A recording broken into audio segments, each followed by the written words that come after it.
Hey everybody, my name is Danny Maud, and in this week's training I'm going to show you how you can add a lot more power to your game. So let's get started. So the first thing to start off with is simple. When people are trying to swing a golf club, we will tend to choose the easiest option, okay? And the best way I can describe this is kind of like lifting a heavy weight from the ground. If you see a heavy weight on the ground, most of us will just tend to bend forward, pick it up with our arms, but we really know we should do this. We should use much more of our legs, our stronger, bigger muscles, but we tend to choose the path of least resistance. Now, in golf, there's no different. When we're actually swinging a golf club, most people get the job done. You know, they swing with their arms. Okay, and you can hit a reasonably good shot. The problem is, it's not very consistent, and it's certainly not very powerful. Just like lifting a heavy weight, to lift a really heavy weight, you'll never do it with just your arms. Because one, you'll do your backing, and two, you just won't be able to have the power. So we've got to get slightly more technical. Now the problem with technical is it can feel a little awkward at first, and as you can probably see here, it looks a bit silly. But in golf it's no different. So when you're swinging a golf club, it's a lot easier just to swing with their arms. It's freer, it feels more powerful probably initially.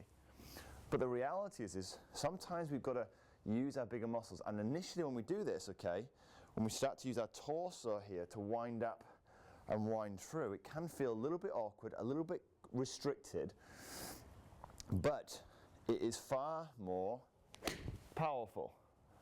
Okay, so what I want you to do on the driving range, or certainly on the driving range next time you're out, is to adopt what I call a push-pull action. And what that basically means is when you're swinging back, I want you to look at my torso here. My torso is pushing back. I'm creating a movement here. It's winding up. It's a push back. But this is the key thing, okay? Then what I want you to do is I want to unwind the torso, which is a pulling action, okay? I often resemble this to maybe having like a tug of war. Get someone at the end of your golf club, okay? You're much stronger when you're pulling that person, as opposed to if I stood here and tried to push that person forward. So a pulling action is so much stronger. Not only is it stronger, it's also more consistent.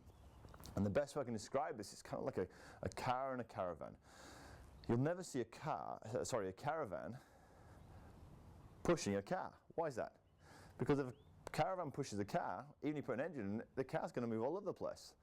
But the car pulling the caravan is much more stable, and wherever the car goes, the caravan follows. And it's going to look something like this. So when we're swinging backwards here, when we're coming through, if this is the caravan, the car is pulling it.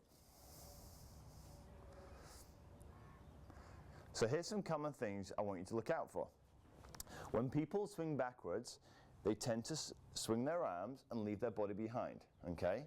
As opposed to get in the wind up. So I want you to see that your torso here is winding up to your flexible limit. Now some of you are going to be able to get right around here, some of you might only get to here, but I want you to ask yourself one question.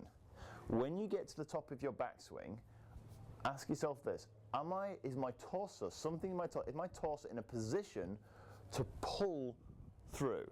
Now look at this. If I swing to here, is my torso in a position to pull through? Clearly not, it's facing you. So all my power is going to come from arm power. Okay, and arm power is nowhere near as strong as our bigger muscles. But when I wind it up now, I'm in a position to pull. This is pull power. Pull power is far more powerful, okay? So, in summary, nice simple video this week. All I want you to do is get to the driving range, start to practice pushing back here with your torso, and then putting your head, your brain, into the muscles in your body, okay? So not in your arms. Take your attention away from turning in your shoulders and your arms, and see it more actually in the torso, and feel the muscles pulling through impact. And when you do that, you'll start to see immediately a little bit more power. Just one thing to watch out for. A lot of people, because they're not used to this, they get this bit right, they start to push back, and they even start to pull through. But when they get near the golf ball, they resort to stopping and pushing.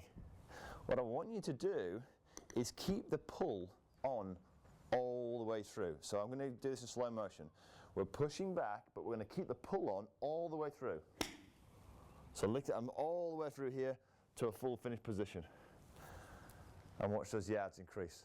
If you've got any questions, like always, please message me in the comments box below, and I'll do my best over the coming weeks to answer them. Have a great week.